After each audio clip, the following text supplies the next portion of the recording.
नमस्कार, आप देख रहे हैं दूरदर्शन किसान कृषि दर्शन कार्यक्रम में। स्वागत है आप सभी का। मैं हूं अदिति शर्मा।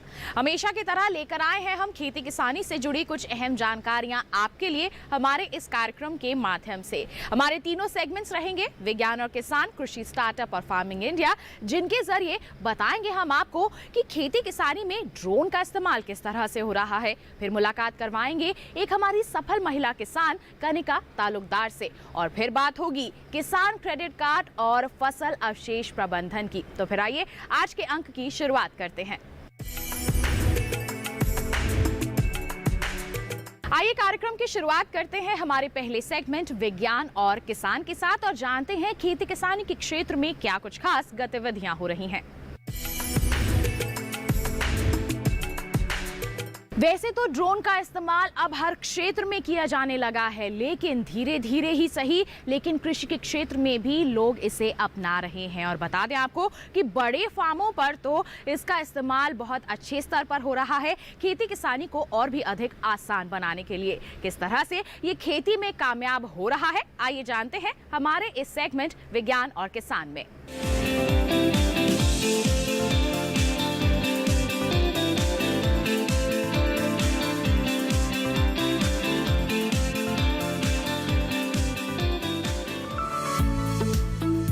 विदेशों में जहां किसानों के पास बड़ी बड़ी कृषि फार्म है, वहां ड्रोन का खूब इस्तेमाल हो रहा है। धातु के बने ये ऐसे मजदूर हैं जो फसलों पर आसमान से नजर रखते हैं और किसान को बताते हैं कि कहां कीट लगा है, किस जगह बीमारी पनप रही है और सिंचाई की कितनी जरूरत है। इतना ही नहीं, खाद और कीटनाशक छिड़कने का काम भी ड्रोन कर सकते हैं। कुल मिलाकर अकेला ड्रोन 10 मजदूरों के बराबर है, बल्कि कई ऐसे काम भी करता है जिन्हें करने में इंसान के पसीने छूट जाए। भारत में जिस तरह तेजी से जनसंख्या बढ़ रही है, उसे देखते हुए आने वाले समय में बहुत ज्यादा खाद्यान्न की जरूरत होगी। बड़ी आबादी का पेट भरने के लिए सीमित जमीन पर अधिक मात्रा में खाद्यान्न या दूसरे खाद्य पदार्थ उगाने होंगे, यानी उत्पादकता में इजाफा करना होगा। इसके लिए जरूरत होगी अधिक उन्नत तकनीक की। ड्रोन उत्पादकता बढ़ाने में मददगार साबित हो सकते हैं। ये ऐसी मशीन है जो आसमान से खेतों की निगरानी रखती है और बताती है कि फसल को किस चीज की जरूरत है। खास तौर से बड़े क्षेत्रफल में किसानों को फसल मूल्यांकन में दिक्कत आती है। पहले मूल्यांकन उपग्रह से ली गई तस्वीरों की मदद से किया जा रहा था। समस्या ये थी कि उपग्रह का इस्तेमाल बहुत खर्चीला था और मूल्यांकन भी सटीक नहीं हो पाता था। अब ये काम ड्रोन ने संभाल लिया है। कृषि ड्रोन दरअसल खेत की तस्वीर लेने के बाद सॉफ्टवेयर की मदद से रंगीन कोड के साथ मानचित्र तैयार करता है। इस मानचित्र में मिट्टी, पौधों के स्वास्थ्य, कीटों, बीमारियों और सिंचाई की जरूरतों के अलावा परागण की भी पूरी जानकारी मौजूद होती है। विशेषज्ञों का मानना है कि ड्रोन का उपयोग खेती को ज्यादा आमदनी भरा बना सकता है। साथ ही इससे समय और मजदूरी बचेगी और सही फसल प्रबंधन में भी मदद मिलेगी। इसके अलावा किसानों को बेहतर फसल चक्र अपनाने में भी आसानी होगी। ड्रोन का व्यावसायिक रूप से उपयोग 1980 में शुरू हुआ था। आज सभी क्षेत्रों में इसकी उपयोगिता तेजी से बढ़ रही है। एक अनुमान के मुताबिक अभी तक दुनिया भर में कुल 28 लाख ड्रोन बिक चुके हैं।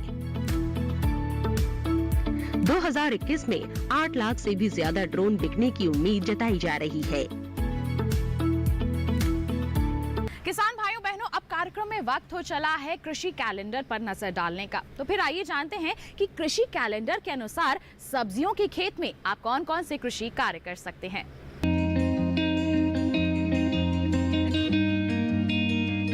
मिर्च और टमाटर के खेतों में विषाणु रोग से ग्रसित पौधों को उखाड़कर जमीन में गाड़ दें। यदि प्रकोप अधिक हो तो इमिडाक्लोप्रिड 0.3 मिलीलीटर प्रति लीटर पानी की दर से छिड़काव करें। इस समय सरसों साग की पूसा साग 1, मूली की जापानी व्हाइट, हिल क्वीन पूसा मृदुला, पालक की ऑल ग्रीन पूसा भारती, शलगम की पूसा स्वेती या स्थानीय लाल, बथुआ की पूसा बथुआ 1, मेथी की पूसा कसूरी, गांठ गोभी की व्हाइट वियना, पर्पल वियना तथा धनिया की पंत हरितिमा आदि किस्मों की बुआई मेड़ों पर करें। इसी के साथ कार्यक्रम में वक्त हो चला है एक छोटे से ब्रेक का। ब्रेक के बाद हम आपकी मुलाकात करवाएंगे हमारी सफल महिला किसान से। तो कहीं मत जाइए, बने रहिए दूरदर्शन किसान पर और देखते रहिए हमारा कार्यक्रम कृषि दर्शन।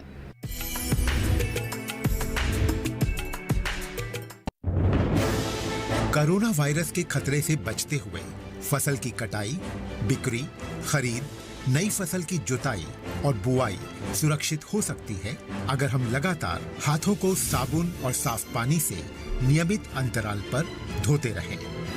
नाक, मुंह को मास्क, गमछे या कपड़े से ढक कर रखें। आंख, कान, नाक, मुंह न छुएं। आपस में 2 गज की दूरी बनाए रखें।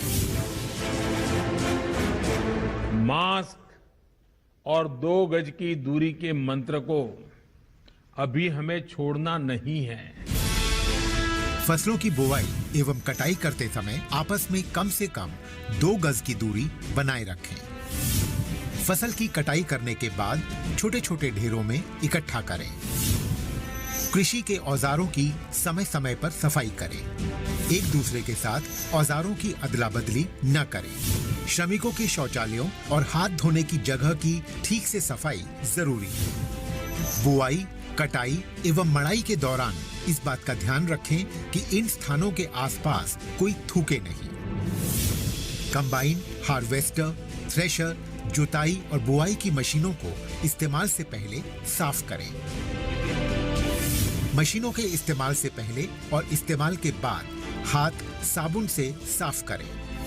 वाहनों, बोरियों, थैलियों और पैकिंग के दूसरे सामान की साफ सफाई पर भी खास ध्यान दें। खरीद केंद्र पर आने से पहले किसानों एवं श्रमिकों की जांच।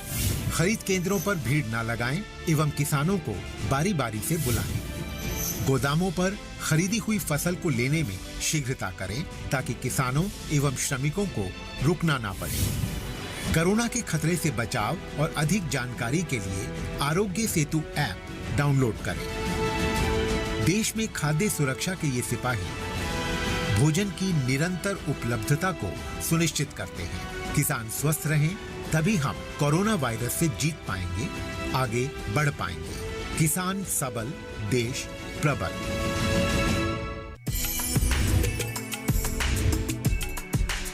ब्रेक के बाद दूरदर्शन किसान के खास कार्यक्रम कृषि दर्शन में आप सभी का फिर से स्वागत है।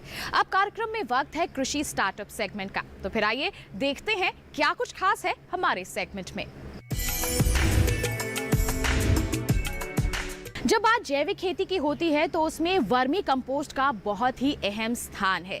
वर्मी कंपोस्ट आप खुद भी तैयार कर सकते हैं और उसका इस्तेमाल अपने खेतों में करके न केवल अपनी मिट्टी की उर्वरा शक्ति को बेहतर बना सकते हैं बल्कि फसलों की गुणवत्ता को भी सुधार सकते हैं। ऐसा ही कुछ कर रही हैं हमारी आज की सफल किसान, जिनका नाम है कनिका तालुकदार। जी हाँ, ये वर्मी कंपोस्ट का निर्माण कर रही हैं, दूसरे लोगों को प्रेरित कर रही हैं इसके इस्तेमाल के लिए, साथ ही साथ रोजगार भी मुहैया करा रही हैं। आइए मुलाकात करते हैं इनसे, जानते हैं इनकी सफलता की कहानी।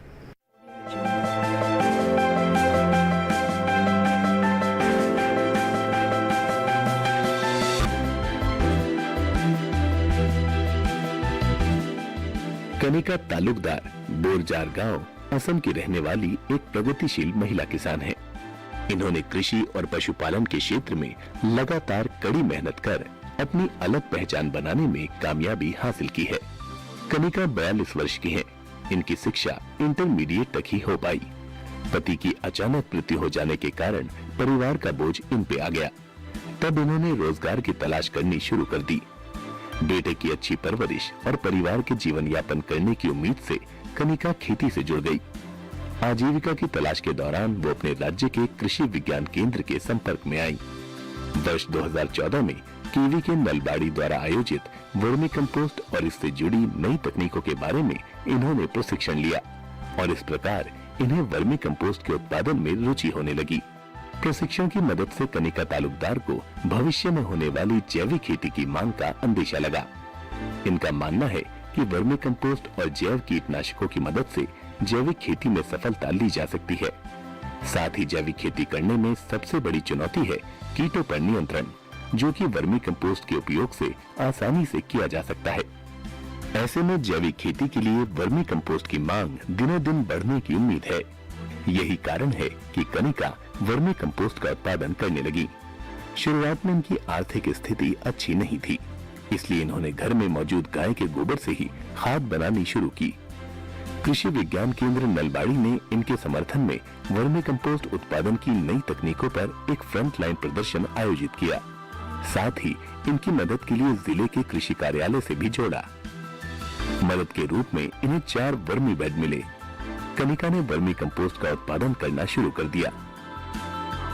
वर्ष 2017 में उत्पादित वर्मी कंपोस्ट को बेचकर कनिका ने 1,40,000 रुपए कमाए।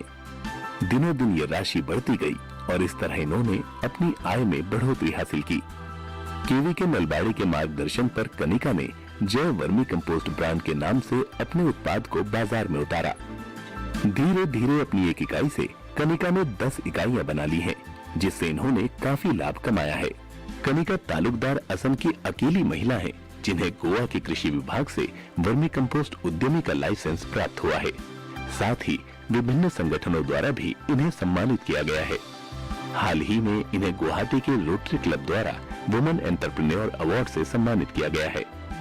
किसानों की मदद और उन्हें जैविक खेती के प्रति जागरूक बनाने के लिए कनिका तालुकदार अपनी इकाइयों पर प्रशिक्षण देने का काम भी करती है। कड़ी मेहनत और लगन से कनिका तालुकदार ने जैविक खेती को बढ़ावा देने में अपनी एक अलग पहचान बनाई है। साथ ही अपने गांव के किसानों को जैविक खेती के गुणों से अवगत कराया है। अपनी गांव की महिलाओं और युवाओं को इन्होंने वर्मी कंपोस्ट के उत्पादन को अपनाने के लिए प्रेरित किया है। इनकी इकाइयों के जरिए गांव के किसानों को प्रशिक्षण लेने में भी भरपूर मदद मिली है। प्रशिक्षण लेने के बाद और कनिका तालुकदार की तरक्की देख कई किसान भाइयों ने वर्मी कंपोस्ट का उत्पादन करना भी शुरू कर दिया है।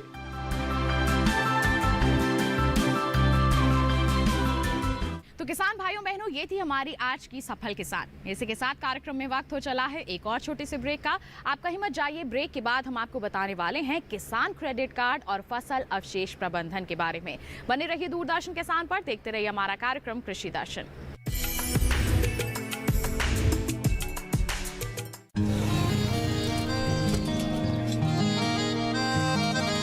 क्या बात है भाई, आजकल तो काफी खुश नजर आ रहे हो। क्यों ना हो, अब मैं ऑर्गेनिक खेती जो कर रहा हूँ ये पूरा प्राकृतिक है, ऑर्गेनिक है। इसमें हमारे खेत, हमारी फसल और हमारी जेब सब फायदे में होते हैं और इसमें लागत भी कम है।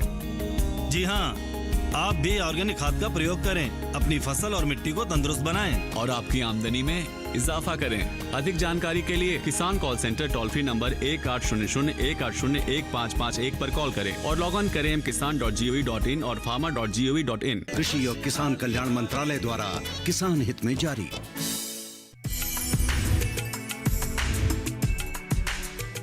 ब्रेक के बाद दूरदर्शन किसान के खास कार्यक्रम कृषि दर्शन में आप सभी का फिर से स्वागत है।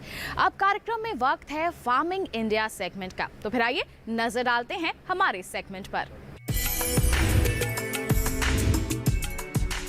खेती किसानी के कार्य करते वक्त बहुत पैसों की जरूरत पड़ती है। ऐसे में हमारे किसानों को मजबूरन जाना पड़ता है साहूकारों के पास और ऊंचे ब्याज दरों पर कर्ज लेना पड़ता है, जिसके चलते उनकी आर्थिक स्थिति पर काफी नकारात्मक प्रभाव पड़ता है। इसी समस्या का समाधान है किसान क्रेडिट कार्ड। किस तरह से इसने हमारे किसानों की आर्थिक परिस्थितियों में सुधार लाया है, आइए जानते हैं।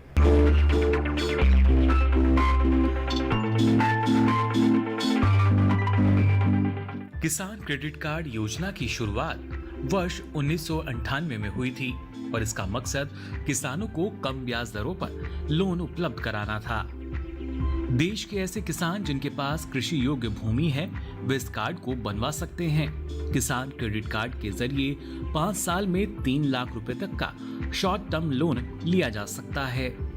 वैसे तो ब्याज दर 9% होती है, लेकिन किसान क्रेडिट कार्ड यानी केसीसी में सरकार 2% की सब्सिडी दे रही है। इस हिसाब से ब्याज सिर्फ 7% हुआ। वहीं अगर किसान इस लोन को 1 साल में लौटा देता है तो उसे 3% की और छूट मिल जाती है। इस हिसाब से महज 4% ब्याज किसान को देना होगा। इसी रकम से किसान कृषि उपकरण, खाद, बीज और कीटनाशक वगैरह खरीद सकते हैं। किस किसान को कितना कर्ज मिल सकता है, ये इस बात पर निर्भर है कि उसकी आय कितनी है, क्रेडिट हिस्ट्री क्या है, कृषि योग्य भूमि कितनी है, पिछली फसल के उत्पादन का क्या हाल है, भूमि की उर्वरता कैसी है और खेत को फिर से खेती योग्य बनाने में लगने वाली लागत क्या है।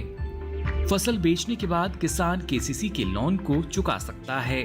किसान क्रेडिट कार्ड का लाभ अब पशुपालक और मछली पालक भी ले सकते हैं, जिसके जरिए किसानों को बिना गारंटी के लोन मिल जाता है। किसान क्रेडिट कार्ड को किसी भी सहकारी बैंक, क्षेत्रीय ग्रामीण बैंक या सार्वजनिक क्षेत्र के किसी भी बैंक से हासिल किया जा सकता है। किसान क्रेडिट कार्ड एक बार बनवाने पर 5 साल तक मान्य होगा। इसी दिशा में एक और कदम बढ़ाते हुए केंद्र सरकार ने प्रधानमंत्री किसान सम्मान निधि का लाभ उठाने वालों को भी किसान क्रेडिट कार्ड से जोड़ने की कोशिश की है, लेकिन इसके लिए पीएम किसान के अंतर्गत खाता होना चाहिए। कार्ड उसी बैंक से बनेगा जहां सम्मान निधि का खाता होगा। आप कड़ी मेहनत करके फसल का उत्पादन करते हैं। फसल की कटाई के बाद एक समस्या आप सभी के सामने आती है, वो है पराली का प्रबंधन, यानी कि फसल अवशेषों का प्रबंधन। किस तरह से आप इस दिशा में सफल हो सकते हैं, किस तरह से इसे आसानी से प्रबंधित कर सकते हैं, इसके बारे में जानकारी दे रहे हैं भारतीय कृषि अनुसंधान परिषद के उप महानिदेशक कृषि विस्तार डॉक्टर AK सिंह। आइए डीडी किसान से खास बातचीत करते हुए उन्होंने क्या कुछ कहा, दिखाते हैं आपको। पराली समस्या तो है, क्योंकि लोगों ने जो आप कहिए कि जो आसान तरीका है उसको अपनाने का प्रयास किया, लेकिन आसान तरीका मनुष्य के स्वास्थ्य के लिए और पर्यावरण के लिए कितना नुकसानदायक है ये लोगों ने शायद विचार नहीं किया होगा, और जो सबसे आसान तरीका है उसको लोगों ने अपनाया। विगत 2 सालों से, और मैं कहूँगा पिछले 3 सालों से सघन रूप से इसके ऊपर जागरूकता अभियान भारतीय कृषि अनुसंधान परिषद और कृषि मंत्रालय भारत सरकार ने चला रखा है। खास करके जो 3 राज्य हैं, जिसमें पंजाब है, हरियाणा है और पश्चिमी उत्तर प्रदेश है, लेकिन अभी 2 और राज्य हमने इसमें शामिल किया, इसमें कि मध्य प्रदेश भी है, राजस्थान भी है और दिल्ली पहले से ही शामिल है।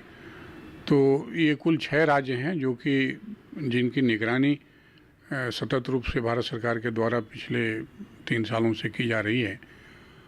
और मैं ये बताते हुए मुझे हर्ष है कि पिछले 3 सालों में जो लगातार प्रयास हुए हैं, उन प्रयासों के माध्यम से जो जलाने की घटनाएं होती थी पराली की, वो 52% घटी है 3 सालों के लगातार प्रयास के बाद। और किसानों को ये महसूस हुआ कि ये काम गलत है पराली का जलाना, और केवल यही नहीं कि उनकी ज़मीन खराब होती है उससे, और उसमें जो जीवाणु हैं जो कि ज़मीन की उर्वरा शक्ति बढ़ाने में मदद करते हैं वो मरते हैं, बल्कि इससे जो मनुष्य का स्वास्थ्य है वो बड़ा बुरी तरह से प्रभावी होता है।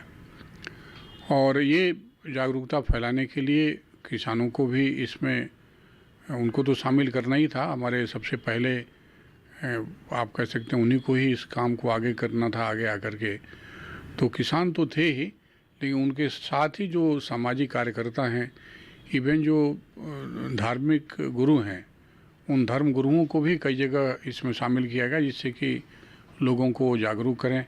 और जो विभिन्न माध्यम है, जैसे आपका माध्यम टीवी का है या रेडियो का है, न्यूज़पेपर्स का है, और इसके साथ ही बहुत सारे व्हाट्सएप ग्रुप कृषि विज्ञान केंद्रों के पास हैं जिसमें किसान जुड़े हुए हैं। इसी के अलावा एम किसान पोर्टल है, जिसके ऊपर 5 करोड़ से अधिक किसान पंजीकृत हैं और जिनको सूचनाएं देने का काम हमारे कृषि विज्ञान केंद्र के वैज्ञानिक करते हैं। तो कुल मिलाकर मेरा ये कहना है कि पिछले 3 वर्षों से लगातार प्रयास करके, और जो मशीनें हैं खास करके जो कि डायरेक्ट सोइंग की हैप्पी सीडर है या उसका जो सेडर है, स्प्रेडर है, ये सब जो मशीन्स को उपलब्ध कराया गया और किसानों ने बड़ी जागरूकता से और तत्परता से उन मशीनों को ख़रीदा। सरकार ने उस पर सब्सिडी भी उपलब्ध कराई हुई है। तो मशीन अब जितनी चाहिए इन तीनों राज्यों जहाँ पर ज़्यादा प्रकोप है, यहाँ पर ज़्यादा घटनाएं होती हैं, वहाँ पर सभी जगह पर्याप्त मात्रा में मशीनें दी गई हैं। कस्टम हायरिंग सेंटर्स भी चलाए गए हैं, जिससे कि किसान इस कस्टम हायरिंग से ट्रैक्टर्स को और उन मशीन्स को लेकर के अपने खेत की बुआई कर सकें सीधे, और पराली जलाने की उनको जरूरत ना पड़े।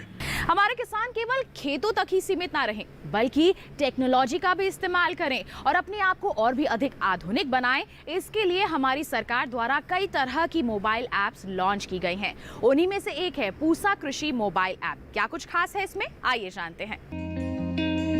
पूसा कृषि ऐप किसानों की कृषि जगत और खेती किसानी से जुड़ी शंकाओं का समाधान करता है। ये ऐप किसानों को मौसम से जुड़ी जानकारी और मौसम के अनुसार खेती संबंधी सलाह प्रदान करता है। इस ऐप के जरिए भारत सरकार और कृषि वैज्ञानिक किसान भाइयों को खेती किसानी से जुड़ी नई तकनीकों के बारे में जानकारी देते हैं। पूसा कृषि मोबाइल ऐप भारतीय कृषि अनुसंधान परिषद द्वारा किसानों के हित में विकसित और लॉन्च किया गया है। इस ऐप के जरिए फसल की नई किस्मों के बारे में, कम संसाधनों में खेती की तकनीक, संरक्षित खेती और समय अनुसार कृषि कार्यों के अलावा कृषि मशीनरी और उनके प्रयोग से संबंधित जानकारी किसानों को मिल रही है। तो किसान भाइयों बहनों, ये था हमारा आज का कार्यक्रम कृषि दर्शन।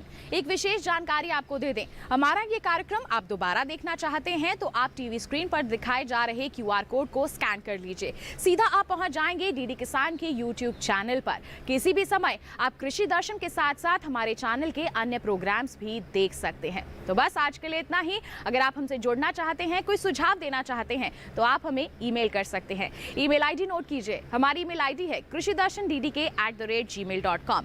अब बारी आती है हमारे पते की। हमारा पता है कृषि दर्शन, कमरा नंबर 58, CPC दूरदर्शन, खेलगांव, नई दिल्ली 110049। तो बस आज के लिए इतना ही। अगले अंक में मुलाकात होगी आपसे। तब तक के लिए दीजिए इजाजत। आप बने रहिए दूरदर्शन किसान पर। नमस्कार।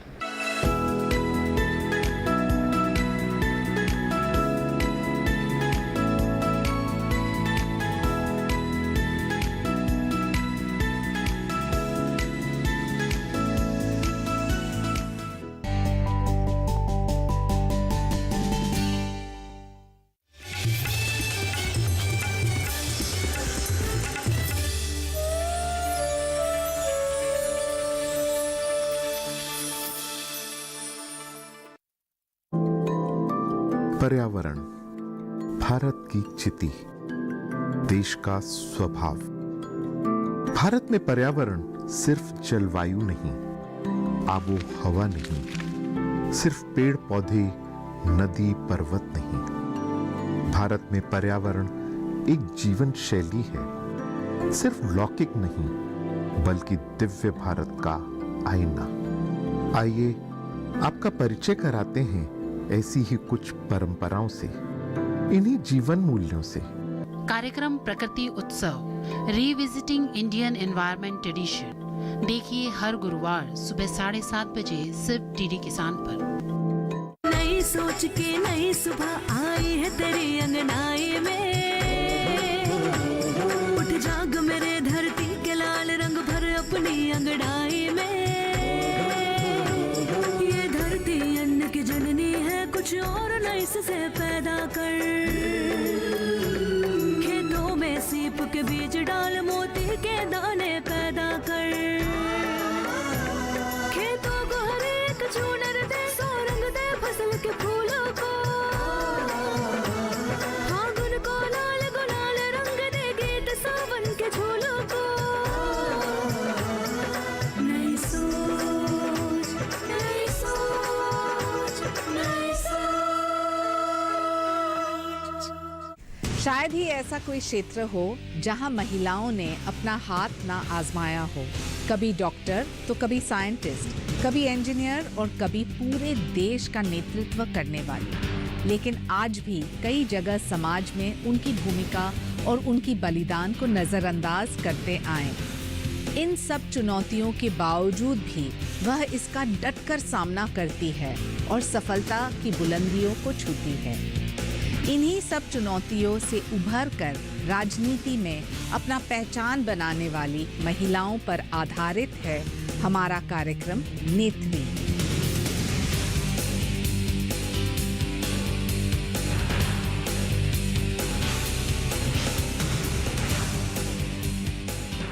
वेलकम टू 100 करोड़ का कवे, जो दिलो दिमाग की बात कविताओं में करते हैं। मैं खाने के बाहर मिले किसी को कुछ सफ़े और कलम दवा, जरूर कोई हारा हुआ आशिक शायर बना होगा। मुझको उजलत कोई नहीं है, पर जब हमारी शादी हो चुकी है तो इस पे जोर क्यों नहीं है? आपके लिए किसी ने शेर कहा है, कितना शरीफ शख्स है पत्नी पे फिदा है, उस पे ये कमाल है कि अपनी पे फिदा है। जो बेजान शब्दों में रंग भरते हैं। बांस की बंसी खोखली सी है, क्यों प्रिय तुमको यह सहचरी है। ऐसे होंगे हमारे साहित्य के महारथी। आज भी जब भी ये पहली बारिश की पहली बूंद मेरे हथेली पर गिरती है ना, तो याद सबसे पहले तुम्हारी ही आती है। हम ढूंढ रहे हैं 100 करोड़ का कवि। देखिए हर रविवार रात 9 बजे डीडी किसान पर।